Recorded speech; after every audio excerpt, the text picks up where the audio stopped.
ಕಳೆದ 500 ದಿನಗಳಿಂದ ಬಿಡದಿ ಟೌನ್ಶಿಪ್ನ ವಿರೋಧವಾಗಿ ಅಲ್ಲಿಯ ಕೃಷಿಕರು ಹೋರಾಟವನ್ನೇನು ಮಾಡ್ತಾ ಇದ್ದಾರೆ. ಆ ಕೃಷಿಕರ ಹೋರಾಟದಲ್ಲಿ ಆ ಸ್ಥಳದ ಮಹಿಳೆಯರು ಹಲವಾರು ಹಿರಿಯರ ಒಂದು ಹೋರಾಟಕ್ಕೆ ನಿರಂತರವಾದಂಥ ಬೆಂಬಲವನ್ನು ಶಾಂತಿಯುತವಾಗಿ ನೀಡ್ತಾ ಇರ್ತಕ್ಕಂಥದ್ದೇನಿದೆ.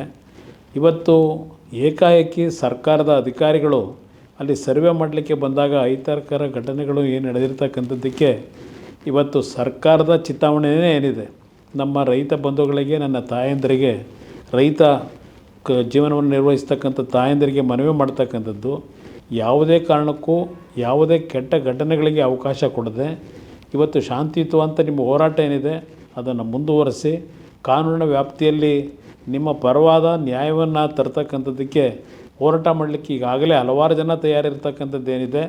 ಆ ಹಿನ್ನೆಲೆಯಲ್ಲಿ ನಿಮ್ಮ ಹೋರಾಟದಲ್ಲಿ ಯಾವುದೇ ರೀತಿಯ ಸರ್ಕಾರದ ದೌರ್ಜನ್ಯ ದುರ್ಬಳಕೆಗೆ ನಿಮ್ಮ ಶಾಂತಿಯುತ ಹೋರಾಟಕ್ಕೆ ಯಾವುದೇ ರೀತಿಯ ವಿರೋಧ ಆಗಬಹುದು ಅಂತಕ್ಕಂಥದ್ದು ನಾನು ಹೇಳಲಿಕ್ಕೆ ಬಯಸ್ತೀನಿ.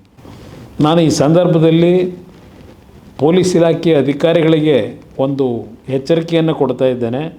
ತಾವು ಶಾಂತಿಯುತವಾಗಿ ಹೋರಾಟ ಮಾಡ್ತಾ ಇರತಕ್ಕಂಥ ಒಂದು ರೈತರ ಹೋರಾಟಕ್ಕೆ ಇವತ್ತು ಸರ್ಕಾರ ಅವರ ವಿರುದ್ಧ ದೌರ್ಜನ್ಯವನ್ನು ಎಸಗತಕ್ಕಂಥದ್ದು, ತಮ್ಮಗಳನ್ನು ದುರುಪಯೋಗಪಡಿಸ್ಕೊಳ್ತಕ್ಕಂಥದ್ದೇನಿದೆ, ಇದಕ್ಕೆ ಯಾವುದೇ ಕಾರಣಕ್ಕೂ ತಾವು ಸರ್ಕಾರದ ಸೂಚನೆಗಳೇನಿದೆ ಹೆದರಿ ರೈತ ವಿರೋಧಿ ನೀತಿಗಳನ್ನು ಮಾಡಿದರೆ ಆ ಒಂದು ಈ ಸರ್ಕಾರದ ಕೆಟ್ಟ ನಡವಳಿಕೆಯ ಪಾಲು ನಿಮಗೂ ಇವತ್ತು ಹಂಚ್ಕೊಳ್ತಕ್ಕಂಥ ದಿನಗಳು ಬರುತ್ತೆ.